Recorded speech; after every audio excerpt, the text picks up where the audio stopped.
Well, the question here is, how does science explain the psychic process? But you were just talking about how, you kind of went into that later on. But um, so how does that apply then? Well, I think first and foremost, I need to be clear is I'm not a scientist, right? And I'm not a parapsychologist, but I try to implement parapsychology. So first of all, what is parapsychology, right? I mean, a Right. lot of people go, well, I don't even know what that is. Is that a branch of psychology? Well, parapsychology is the scholarly study of anomalous experiences related to consciousness, period, right? We call that psychic. And they divide it into three major categories, which we've talked on some of our videos for those of you who've heard me speak. There's that informational side, right? They call it ESP or extended sensory perception. It's where information comes in. Then there's the second category, which is the expressive part. That's where we're putting out into the environment, which we've talked a lot about what you do, right? Our energy Right. goes out in the form of healing and intention and affecting the environment. That is the psychokinesis or mind interaction. And then the third branch of parapsychology is all surrounding survival, right? Mediumship, out of body experiences, near death experiences, apparitions, which are spirits that presenting themselves to people, and then also reincarnation. So these are scholarly studies. This is what parapsychology is all about.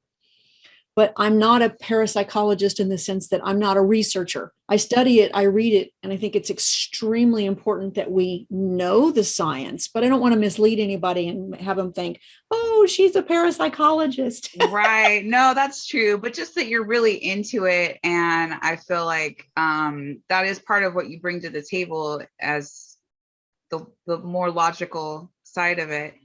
I think personal experience and the science have to go hand in hand. Honestly, I'm super grateful that I had both. Okay. Because I see people who only study the science and the parapsychology side, and they take it from this very analytical place, but they're lacking some of the actual experience. And I think sometimes they're missing things. Right. Now we take that over to the other side of the equation where people are only having the psychic experiences. They're explaining it from this personal belief system, and they're not understanding the science. I'm not saying that science is always right and the person is always wrong, or vice versa. Right. I think the two have to go hand in hand. Um, so for me, what was really interesting is the science supported so much of my personal experience. I'm like, oh my gosh, yes, yes, yes, yes, yes. Right. It doesn't, I don't think it doesn't make me psychic, but when we learn those traits and characteristics that naturally psychic people have, those are triggers. You can go, oh, okay, this is why belief matters. Right. This is why fear matters. This is my intention creating this. This is my receptivity. And so they're just insightful. Plus, we're using the right terminology. We're defining things appropriately. So I think the two go hand in hand, if that makes any sense. Yeah, definitely.